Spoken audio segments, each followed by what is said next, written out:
because I thought this was an incredibly muscular, character-driven piece, and I love the fact that it is subversive in the way that the best horror is subversive. It comes in and it talks about what the human condition is in a way that is pretty blunt, you know. I loved that it took the trappings of a horror premise. It was really merely the context for telling this incredibly human story where you throw these people into a pressure cooker of fear and see what happens when the veneer of civilization is cast aside, you know. And it's pretty classic stuff. It goes back to Greek tragedy. It goes back to Lord of the Flies, you know. It goes back to Rod Serling, you know, where it means more than you think it means walking through the door, and yet it's still kind of an intense ride. And I always loved that about the story, and that's what got me excited about making it as a film. And truly, these issues make the film feel very resonant to me and very timely to me and very relevant, because we're operating in the pressure cooker of fear lately, you know, thus far this century. And so I suppose thus has it always been, but we've been seeing the results of some fear-based stuff lately, and it does make it feel pretty relevant to me. Well, yeah. I mean, it is actually a little intimidating, and it is kind of scary, even when it's manufactured and you're on the set, because it deadens your senses. You're not hearing as well as you're used to hearing. You're not seeing as well as you're used to seeing.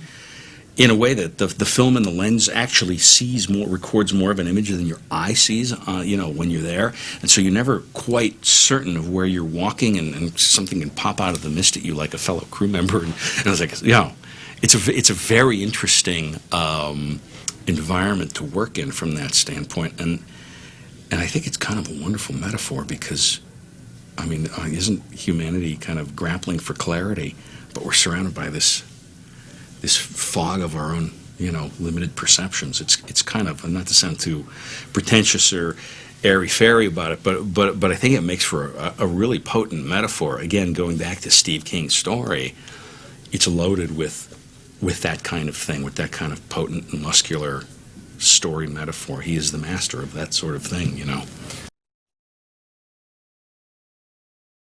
I love his storytelling. I love his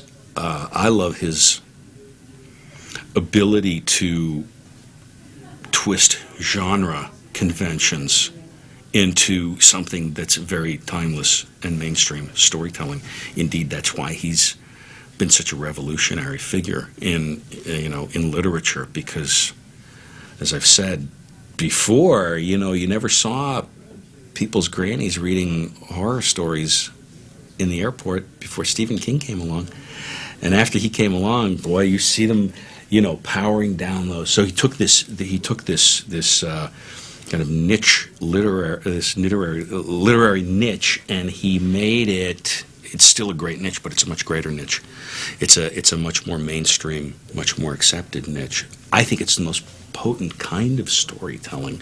Whether you're going back to, you know, Mary Shelley writing Frankenstein, it's about more than just the things that go bump in the night. It's the things that go bump in our hearts and in our minds, and that's very powerful stuff. It's important with any film that, you know, the casting. Somebody once said the casting is half the battle, and there are some days when I think it's all the battle, because if you got the right actors in there, and they're on the same page, and they're working toward the same goal, and they're working toward realizing the vision of the movie as you've provided it to them, you're just mining gold all day long, you know. And I got very fortunate with this cast, because everybody was in fact on the same page, same goal, really understanding what the movie was about, really grasping that it was potent metaphor and not so much about the cool monsters, but about the people inside the market, and they're tremendously accomplished company of players. And it was great to see them inspiring one another. You know, it's great when you get a cast that's as excited about what the other actors are doing as what they get to do. You know, so it becomes a confluence of amazing energy on the set, and that's what I had here. It reminded me very much of the Green Mile cast, because it was the same kind of thing. People would like come onto the set even if they weren't in a scene to see what the other actors were going to do. You know, because they were like so into it, and that's awesome for a guy like me. It's terrific, because what you need, it's such an exhausting and relentless process to have the excitement and the passion of your colleagues, cast, crew, whatever, all working for that same thing and reinvigorating your efforts is fantastic. You can't ask for better. Well, the Mrs. Carmody is in fact representative of all the extremists among us, who are always whipping people into negative directions by fear, you know. I feel that most people are reasonable, and it's the extremists among us who are constantly shaping history and getting the rest of us caught in a crossfire, and I'm sick of them. However their extremism, you know, manifests itself, I'm sick of them. And you're going to really feel it with the audiences watching this movie. I think a lot of people are sick of them. I think a lot of people are anxious to be just reasonable again, and we're not really being given the opportunity by a lot of things passing for leadership. It's not just a slam against current administration, but I mean, this is throughout human history. We got to be on our guard for that sort of thing. The real challenge of a character like Mrs. Carmody is to play it real, is to play it on a base, real level, because it's so easy for an over-the-top character to become a caricature on screen in the hands of a lesser actor than Marcia Gay Harden. It could easily tip that direction. But as I say, it's always easier to play a mom than it is to play some fanatic, you know, and make that real. To play the fanatic with that kind of reality it takes real chops and a real grasp of the fact that nobody's just a set of walking characteristics, but everybody's a real person. The first conversation I ever had with Marcia about this role was, I said, just keep one thing in mind at all times. If you were to ask Mrs. Carmody, she'd think she was the hero of this movie. She feels like she's coming. She may be unstable and she may be unhinged, but she feels she's coming from the pure place. She feels she's the one doing the right thing here. To play a villain in that way makes it a much more dimensional thing, and she really got that, seized upon it, and never forgot it, and delivered just a brilliant performance, I think. The character in this story that I'm playing is a very devout religious woman. Her name is Mrs. Carmody.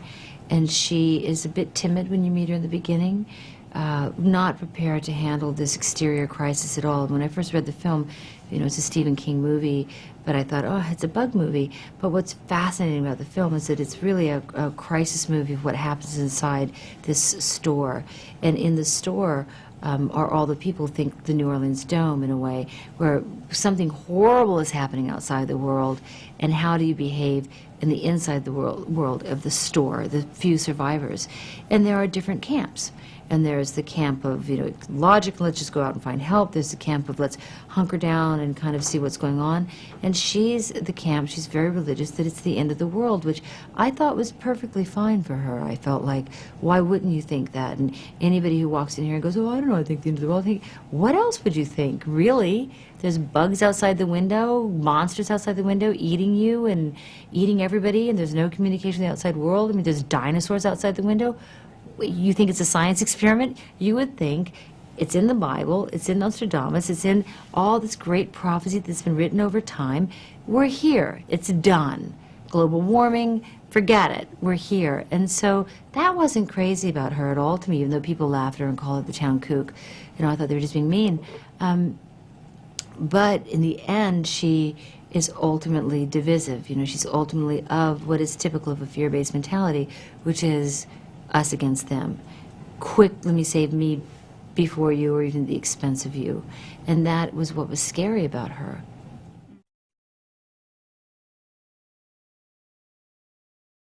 the town may think of her as a fanatic. I didn't. I thought that she was right to say it was the end of days.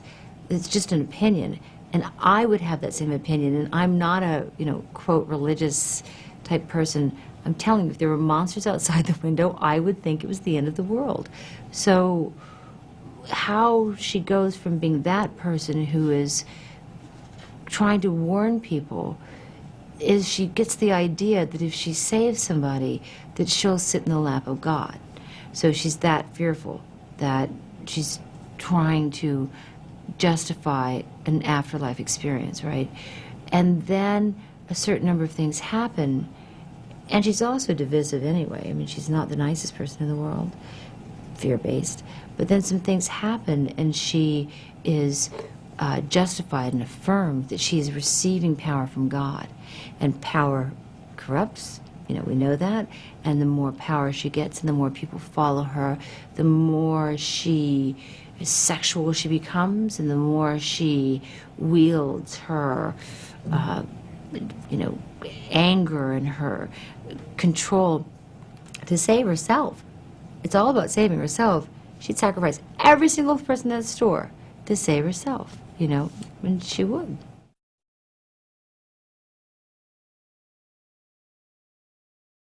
It was fun to go, okay, glory, hallelujah. That was fun. Preaching to the people was really fun. But you're working with these roaming cameras. There's 2, 3 of them at a time roaming. And so you have to be kind of on your toes mechanically to know, here's my wide, here's my close. You kind of are acting in the round a little bit. And that was fun too. I mean, it was all challenging. And the challenges of creating the character and making her real and making her scary and being in the round and working with these bugs that may not even be there. It was really challenging, but that's I'm so glad I did it. I'm so glad I had this experience.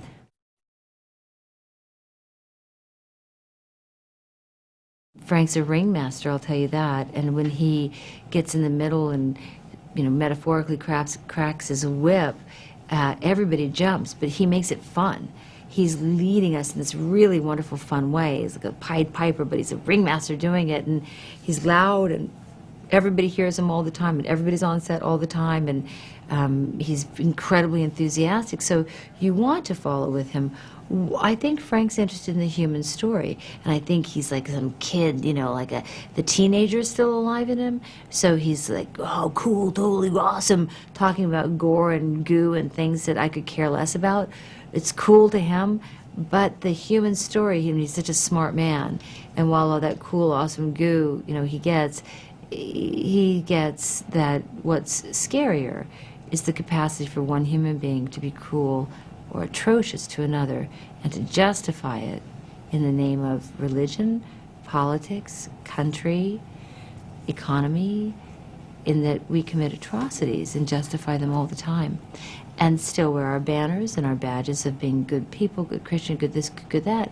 And maybe they talk about the path of the straight and narrow. I mean, really, maybe the hardest path to walk is that, to say, if you're really going to be good, you can never justify a war. You can never justify any of that. And it's the Miss is interesting because in all these conversations, and I'm surprised at them, it brings up so many philosophical questions. And yet I think you see the movie, I didn't anyway, and I didn't think, oh, it's so philosophical. But in the conversations afterward, it becomes so. He's a brilliant lawyer from New York City, and this is the spot of his vacation home. And he goes with his crazy next-door neighbor down to the supermarket, and that's when the mist rolls in and traps them all in the supermarket.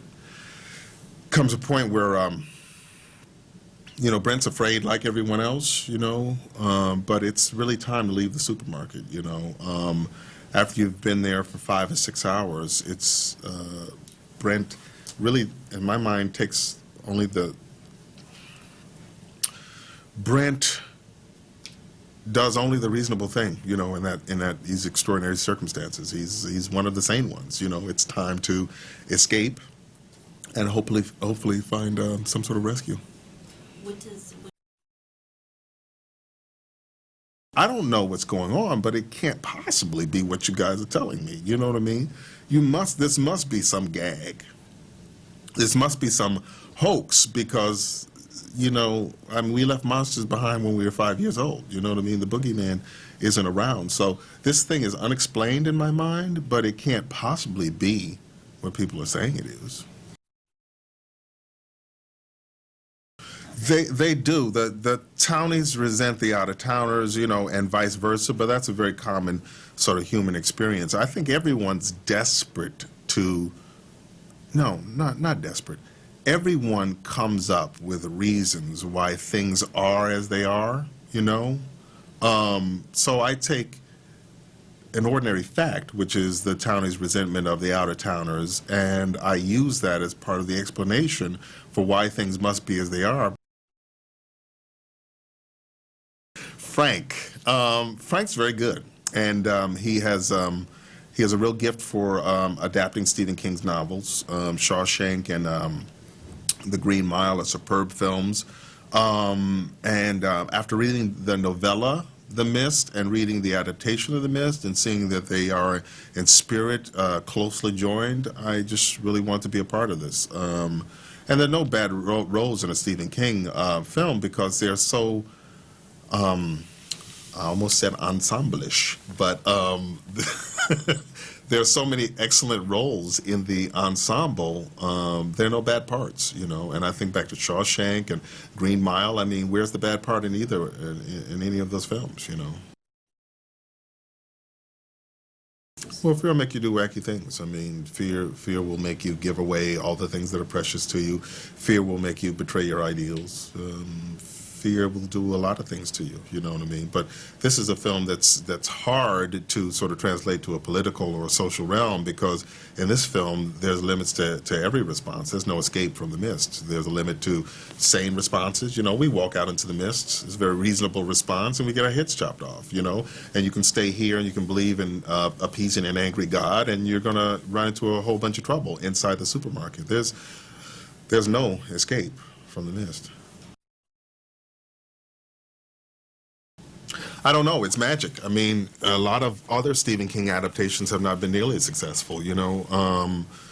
I don't know. I mean, Frank is just quite gifted as an adapter of Stephen King's work. I don't know what it is.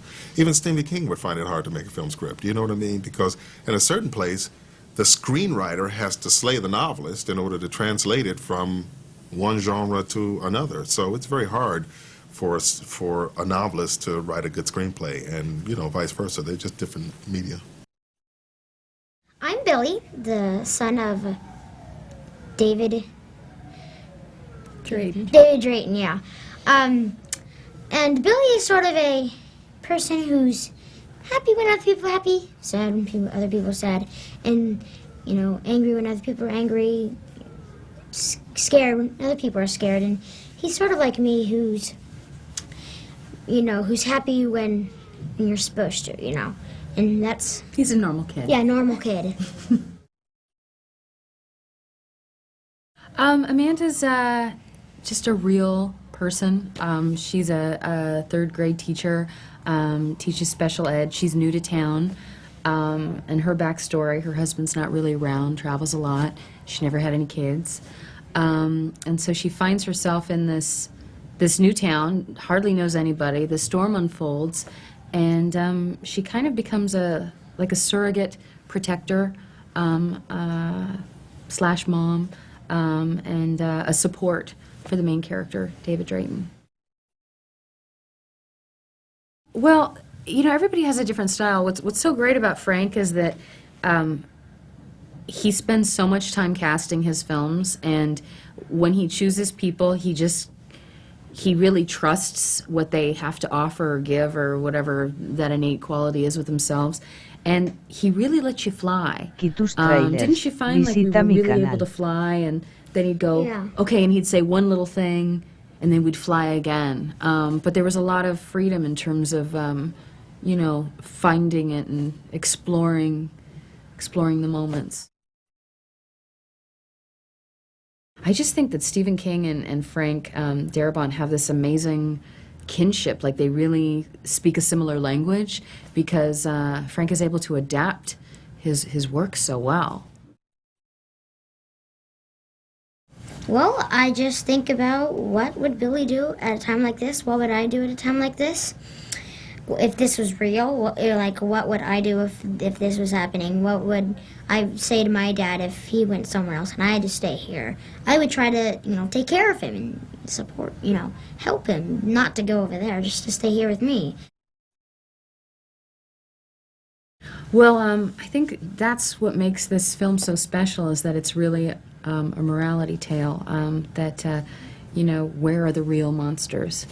Because truthfully, the people inside the store are perhaps even more frightening than the creatures outside.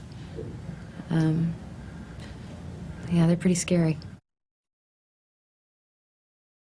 You're gonna have to ask Marcia that, because I don't know what she built in her. I know she built some wonderful biography as to why that was not filmed, as to why she particularly hates me. But she does particularly hate me and judge me. And, I think she's a religious woman. I think she knows that David Drayton is married. I think that if she even remotely sensed that there was even a look, even a passing look or a familiarity or any sort of an intimate kinship, she would be very judgmental of that. Even though we're terrified and it's a kind of a natural thing that unfolds. I was when I read it. You didn't even read it, did you? I read it. You did? The full script. You got the full script? Yeah, I think they'll be surprised, and just surprised, really. Yeah. Well, because you just don't do that. You don't see that. It's just so bold to have your movie end that way. But I think that's why it's so fabulous, because it's so unexpected and it just kind of breaks all the rules. Oh yeah, I think it does and more. I mean, I've been told that he's unbelievably happy and proud, and that he actually is going to be promoting this film, which is something that he normally never does. So I'm happy to hear that. I'm happy to hear that we honored, the original writer. I mean, that's great. I play a character called Ollie Weeks, who is the deputy manager of the supermarket. I think he's kind of he's what you would expect a clerk to be, insofar as he's quite mild-mannered, he's quite gentle and polite and stuff, but he has, without giving too much away, he has an expertise in an area you don't expect him to have an expertise in, and that has a crucial significance with the story. And he's led, or he decides to take an action at a particular moment in the story that I think is quite surprising for people. The Mist is about a mysterious weather formation, the mist itself, that hits a community, and slowly we realise that the mist is generating sort of mutant creatures that begin to attack people who are holed up, a community that's holed up in a supermarket. That, on one level, is the story, and how they cope with that, and how they deal with the stresses of being in a confined space and not knowing quite what the mist is and how far the mist extends. But then this community begins to sort of implode, and we see the reasons for why they implode, and this leads to disastrous actions and desperate actions of the group. The main things about the film is the idea that the danger seems to be natural to begin with, then supernatural, and then totally human. I mean, in a way, and the human aspect of the story, the arguments and the fighting that goes on between the humans is, in a way, their response to fear is, in a way, the main point of the film, I think. Well, she's an amazing actress, Marcia, and she plays this incredible character going berserk, and she's fearless as an actress, so she plays it very close to the mark of hysteria, you know. And I think it's very important to the meaning of the film that she should be an hysteric, really, because how she mobilises people to her cause is kind of supposed to be almost the most scary thing in the film. As a director, he's like a movie nut. He's kind of he's such a fan of movies. He directs like he's already watching it. So he gets up in between takes, and if he likes it, you're left in no doubt, and if he doesn't like it, you're left in no doubt. It's very vocal, very energised style of directing. It'd be very hard to come out of this film with what Frank has changed to the story and not need to talk about how the film ends. I think it would be worrying if you didn't come out of the film and not want to discuss how the film ended. And I think that he's created a film that you have to talk about. Okay.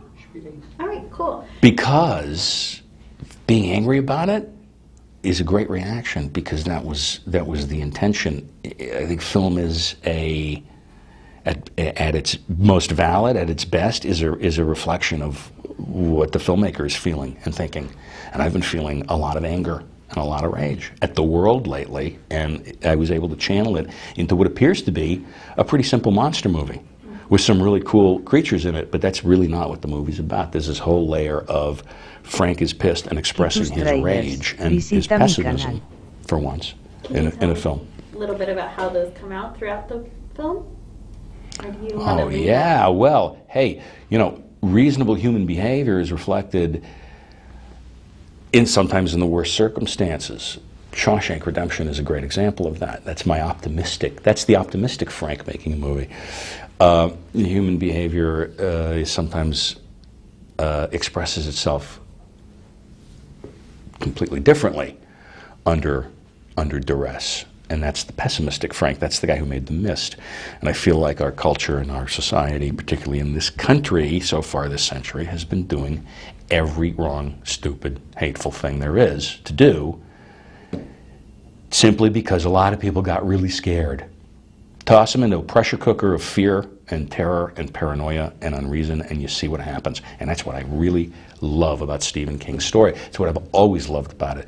It's in the Lord of the Flies tradition, that great Golding novel, and which I know they've filmed a couple of times, where it's Hitchcock's Lifeboat. You put people into this pressure cooker, and you say, okay, show us what you're really made of. You know, do the better angels of our nature come out, or do we all become savages? Sometimes this, sometimes that. More often this lately, you know, more often this. And that's what the film expresses so well. These are very timely themes, I feel. Timeless. But just lately it felt like more timely than ever. And that's really why I was compelled to make it now. Even though I've had the rights for many, many years, Steve has been very generous that way. I really wanted to make it now. I really wanted to get my, this stuff off my chest. This is all airy-fairy thematic stuff. It's there if you want it, and a lot of people have picked up on this stuff. But it's all under the layer of a fun, creepy, intense horror movie. It's under the guise of a monster movie comes all this political and sociological commentary, if you want it. If not, enjoy the monsters, because it works there too. It works on that level as well. And that's what I always loved about the story. I love movies that are subversive in that way. It shows you one thing up here. It says, oh, look at the pretty monsters. And bam! Then it punches you in the stomach with like some human experience and human, condemnation and rage and I love movies like that. Night of the Living Dead did that to me when I was a kid, and I kind of wanted to do the same sort of thing. Not to compare the two movies by any means, but 'cause that's an icon. That's a classic to me. How much does Survivor play into the story? Survival. Oh, it's all about survival, isn't it? It's all about what do we do, what do we do to survive, but it's not that sort of, oh, you've been voted off the island game show thing, though there is a certain level of that, in it. It's the psychological. Where do we go psychologically to survive? Do we try to hold on to our reason? Do we completely give over to superstition? Do we buckle under fear? Do we hold up under it? You know, that's why I was. Steve is one of the best writers, certainly the most renowned. Those go without saying, but he's also one of the best writers in the world when it comes to guiding you through a story through the eyes of characters. His great strength is character. He paints such vivid people that you really, really feel like you're in his stories. He has an uncanny knack for that, better than most anybody in the world. And that's what drew me into this story so compellingly. That their experience, that thing where you really feel like you're one of those people, you know. And I just wanted to try to make the film, well, hopefully accomplish the same sort of thing. Absolutely. It seems like you've obviously had some experience working with Stephen King material. Yeah. Why are his novels such great source material for film? How can that translate? His novels, his work, his stories can be tremendous source material for film, or total busts. You know, it depends on the filmmaker. Now, we've seen the really, really great work hew and cling to the very thing that I was just saying. His characters, that in between the lines of the action and the monsters, there's this really human layer to what's going on. And the really great filmmakers like David Cronenberg with Dead Zone, Taylor Hackford with Dolores Claiborne, though that wasn't really a horror film.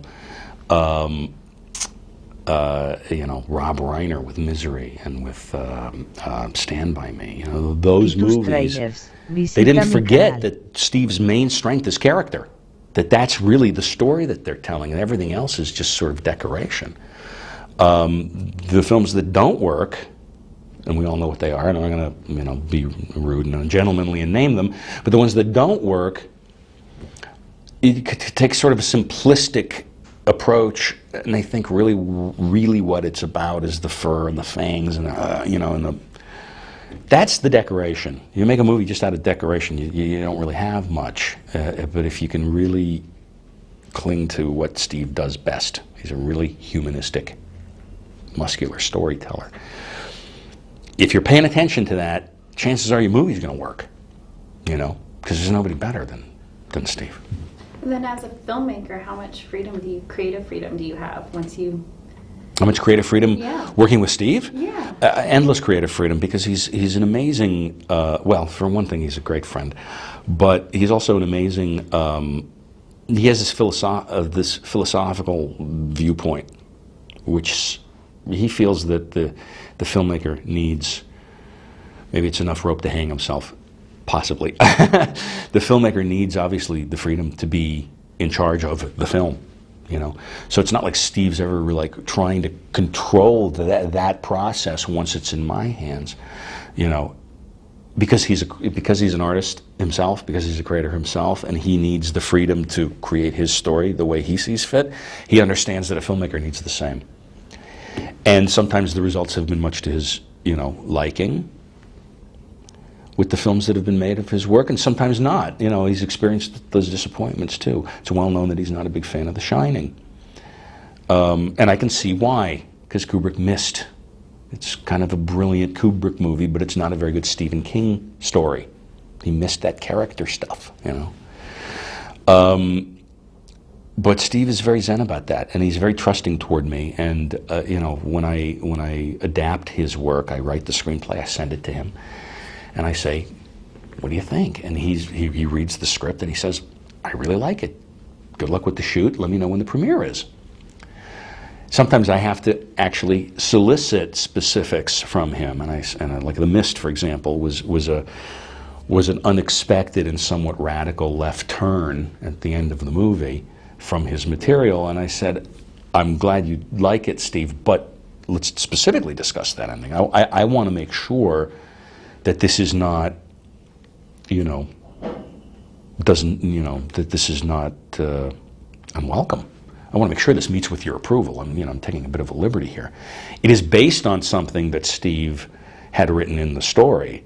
That thought, we won't get into it because we don't want to spoil it for the audience, but that thought, the place I took it, had been expressed, had crossed our main character's mind. Steve just didn't take the story there. I took the story there, and I thought, Steve recognizes there needs to be something conclusive here more than in his story, but this could be a big, this could be a big liberty. He loved it. He just said, wow, this is so dark. This is so angry and messed up and appropriate to the story.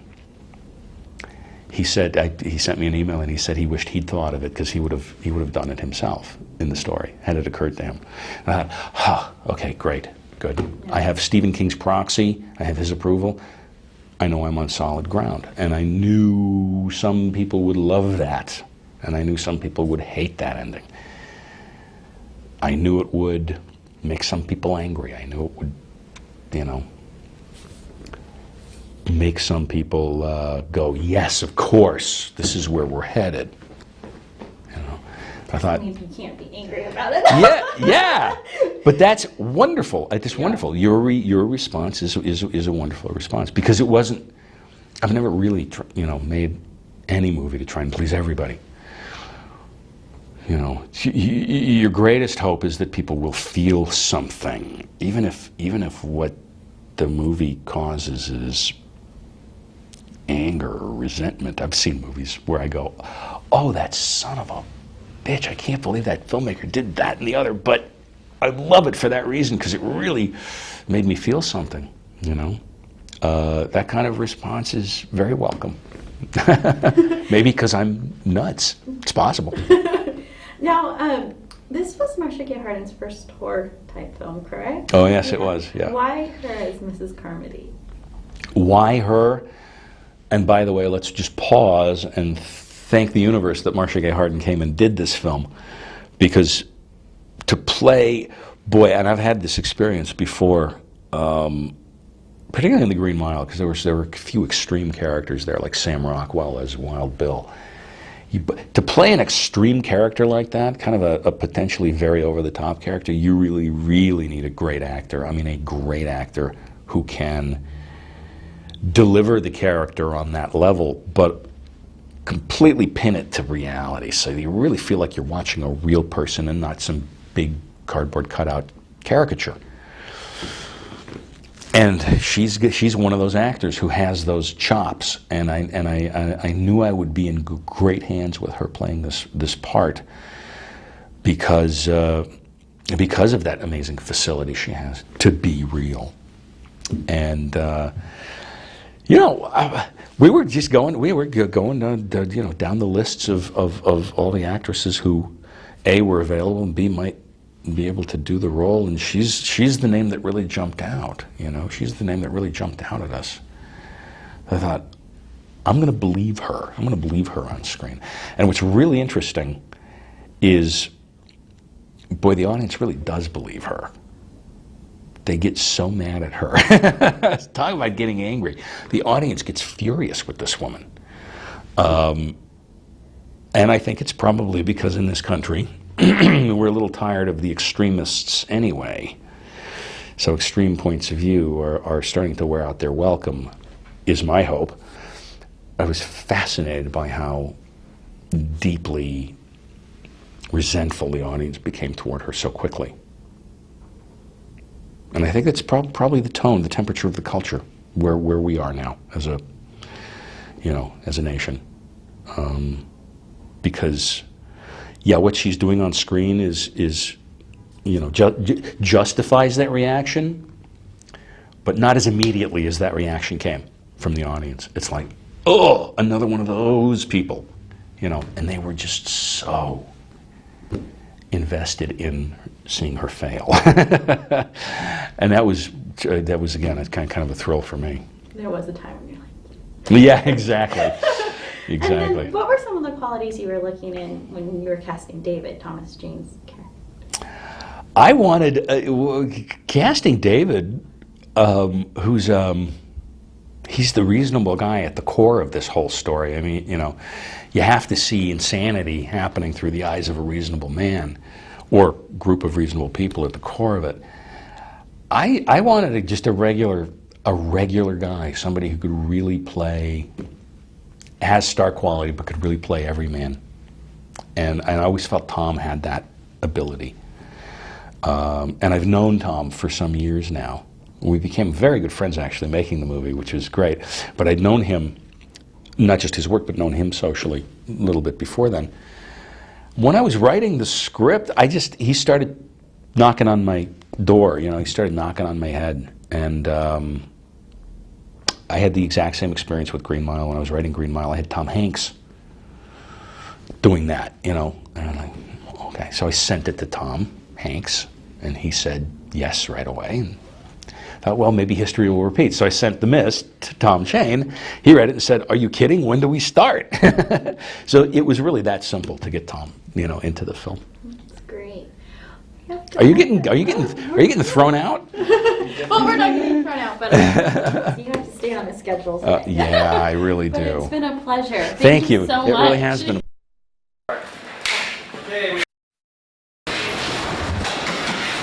And action.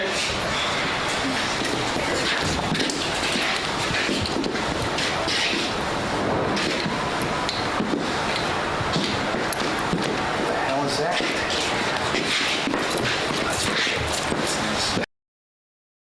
I got sex with a bug!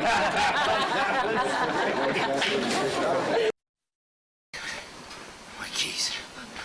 Oh, thank God.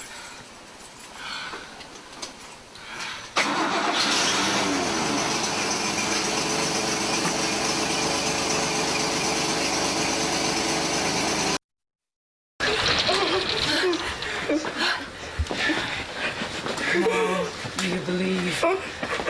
Now do you see? Now do you believe? Do you see? And action!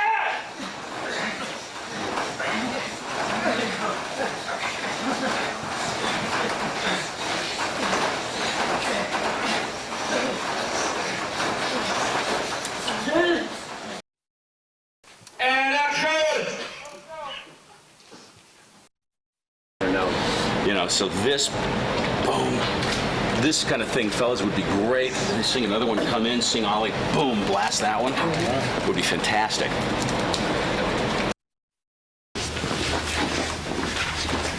Perishable. You need a perishable. Power's out, so. You know, stuff that's good, bad, you know, juice, water, probably lots of water. And Jesús Tráiler. Visita mi canal.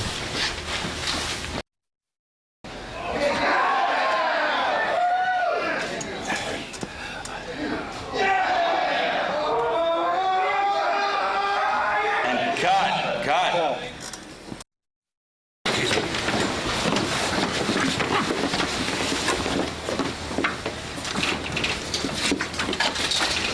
And he's screaming!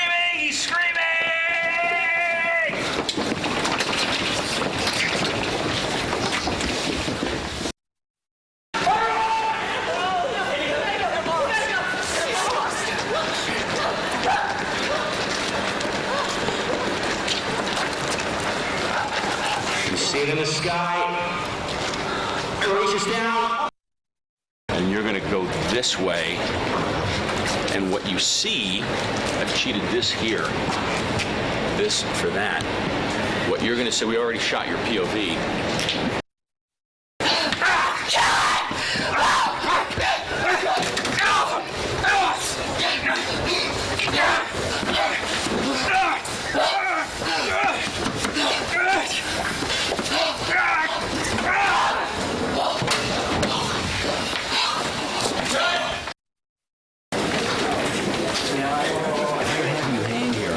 She's there and past it. Okay. You cover your last line here, go downtown, and then go.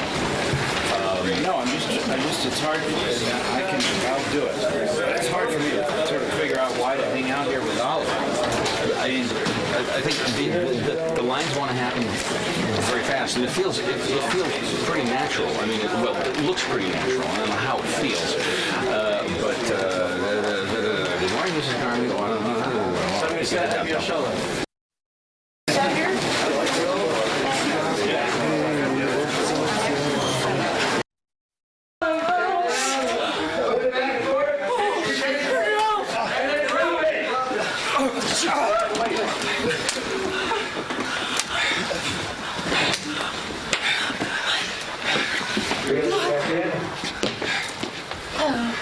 Y tus trailers, visita mi canal.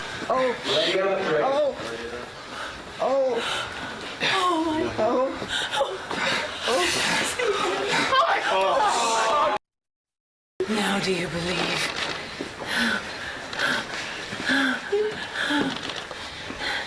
Now do you believe? Do you see? Oh.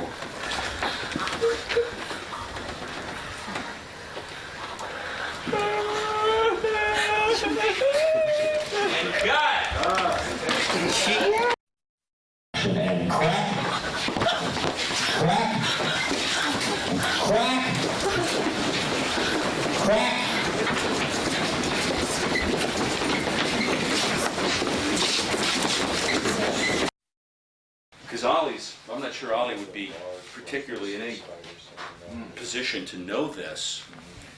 So maybe that line goes to... I think that line maybe would want to go to Sam. While this is happening, Sam, You can be checking his... And it jumps off the bat.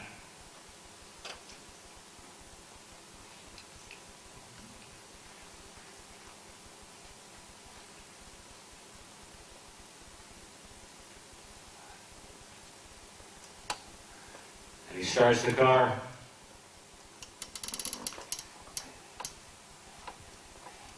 And we cut.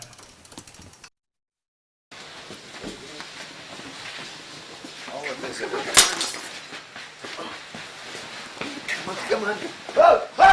And suddenly, whoa, and let me give you a cue, Toby, please, for jumping in there, and we'll find him like so. With a 40, just to wrap around a little bit. What do you think? Should we have, You're gonna like it, I think. should we have Ollie at least pop out of the shot here? Overlaps are always good. Save You know, it might be nice, might reveal the thing there too. Yeah, I mean, exactly. And then I always, it kind of comes you don't have to around. use it in the edit. It's free right now. Yeah, exactly. A little push. Yeah, we're gonna do it. Sneak in a little push. Yeah. And it opens up and he gets the hell out. Yeah, that looks great. Yeah, let's do that. I like that. Cool. Very good. When other bug comes in, when I go bug, I think you're just a little bit right to kind of bring it in. It's like, oh, Yeah. yeah. There we go. That gives us something nice. And then people start to panic. I think you'll want to move forward. People will be getting by you. Go ahead.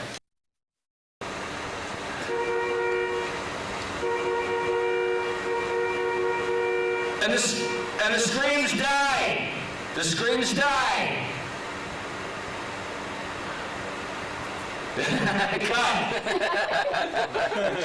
What? In conjunction, if you want, with him saying Dallas Lights, Dallas Lights. Out the crack. And back.